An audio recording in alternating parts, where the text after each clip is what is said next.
What's up, fam? It's your boy Demir here, purveyor of all sounds underground. Thank you for joining me on my YouTube channel today, where I'll be sharing the practical follow-up with respects to Apple's update of Logic 10.6.2. But before I jump into things, what I need from you is that SLC, hit subscribe, like, and as well, if you can, please comment. I usually join a conversation within 48 hours of posting these videos, so I'd love to hear from you, and hit the notifications bell to stay in touch with the new videos that we have up and coming. All right, so let's jump into it. As you can see on my screen here, I have an actual project up. This track is called Passive Agitation, which will be out later in the month on Solardo's Solar label. Again, the track is called Passive Agitation. Let's give it a quick listen. This is like the intro. Let's get to the meaty part of the track here. Right here. Straight groove. Do I have my main kick in there? I do. I have a main kick in there. And I'll get back to why that is so important later. But as you can see here, visibly it looks about the same, but in the previous video I'd mentioned the visual ergonomics have improved, in particular in this area. So this area being, how the different plugins or AU audio unit devices show up. Let me just bring that back up again. It just looks a lot cleaner because it isn't as dark, the background. So the text actually pops a bit more because it's a bit of a lighter background. So, I'm going into my filter, auto filter here. It's just easier to see. It was a nice small adjustment they made. They didn't even list it on the features, but looks really dope. And it's nice to have things be easier to read. The other thing is just with the overall performance in terms of stability as well, which is what they're going for. This is a sample heavy project. I mean, there's not tons of instruments here, but all of these blue pieces are audio files, and then we got more audio being triggered via this green MIDI stuff here in Maschine. And I'm gonna come back to this in a bit because this is part of one of the biggest performance pieces I've seen as it pertains to my workflow using Native Instruments Maschine. I'm also going to demonstrate the export bounce feature where it basically bounces to the name of the track rather than the channel strip itself. So the way you bounce is Control B, comes up rather immediately, and this is also quite quick. Hit OK, and it's done. And I'm on a older model machine. Like, this is like a late, I believe it's a late 2013 machine. Yeah, I don't need to do the about, but anyway, it's been souped up a little bit, but it's an older model Intel based machine, and you could tell by the improvements of the coding it loads up much faster. Like, this bounce in place happened much faster, and of course, as promised, it's based on the name of the track versus the channel strip. So that's a nice improvement. And I already spoke about the visual piece. So why don't we jump into the feature that I am most excited about, and I think you should be most excited about as a electronic music producer using Logic, which is the routing. And the fact that latency basically doesn't exist anymore in these situations. So let me show you what I mean. So I got a kick posted here in Maschine that I use as a VST. And by the way, I should say that the controller that I use for this, and we'll put a picture up of it, the MK1 controller, in order to do this particular update of Logic, you also need to make sure your OS moves to Catalina. And when you go to Catalina, it knocks out the hardware, the MK hardware controller for Native Instruments Machine. There is a workaround that obviously worked very well for me because I'm here touching buttons and you can hear it. So it is triggering well. But I'll post that workaround in the description to help you if you do happen to have a similar workflow.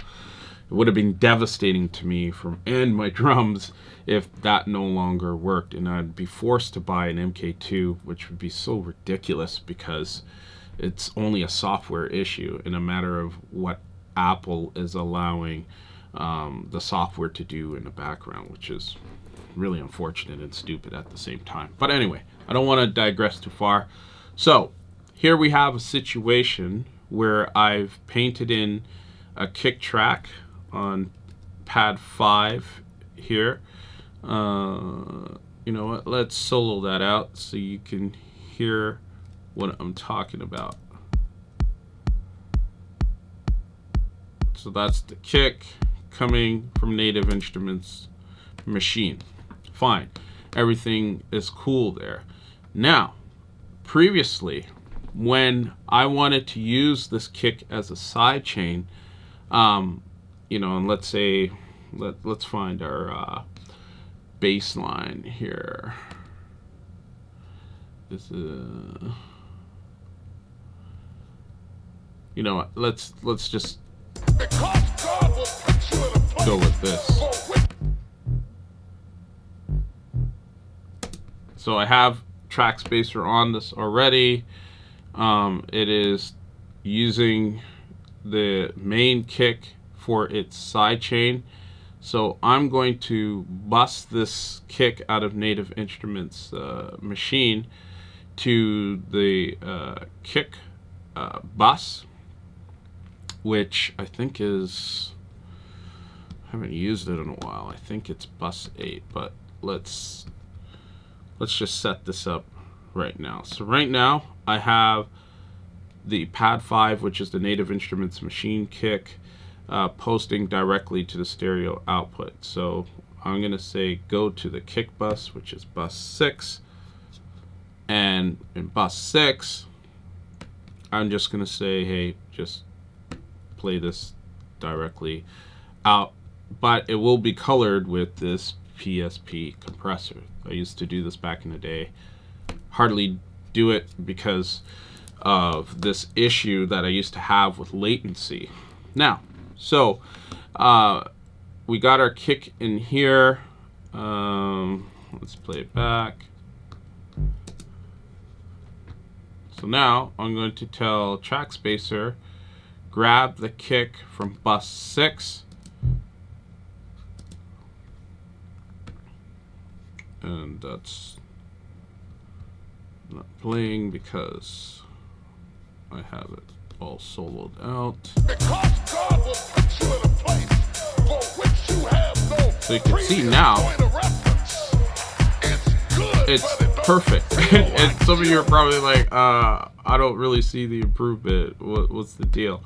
So yeah, like I was saying, this is a significant moment because all of that rooting I just did, whatever, I'll deal with that later. All of that rooting that I just did back in time before this update, you can actually see the latency delay of the signal coming from, in this case, pad 5, going to bus 6 here, my kick, and then hitting Track Spacer, which is what I'm sidechaining. So to see this operating so fluently without any issue is a major workflow update and enhancement and time saver for people who have a workflow like me.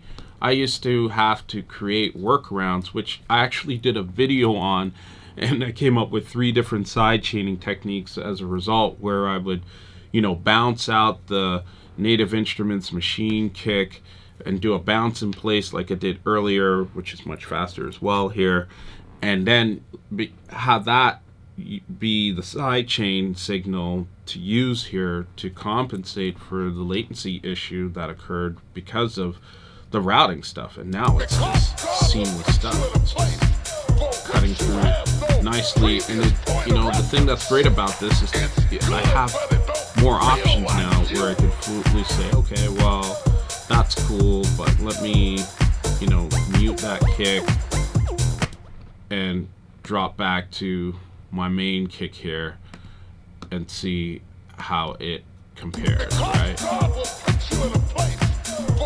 Anyways, it might seem like a small thing, but if you've been a Logic user for some time like myself, having this improvement is quite significant. You no longer have this delay. It's just very straightforward. And the fact that I can root from a high latency plugin like Maschine and start patching it into other areas is rather significant. And I also, what's blowing my mind too is I have treatment on this bus, and it's still going ahead. It's old school PSP on the kick treatment that I got. But anyway, the possibilities are endless. So those are really the improvements, but the biggest one was this latency piece. Check it out for yourself. Let me know your thoughts on it. I'd love to hear from you. And more importantly, please join our Discord community to let us know what's up and stay in touch with other aspiring DJs and producers sharing tips. But Apple did a really great job here, and I'm so happy with it. Much love and respect to you. Peace.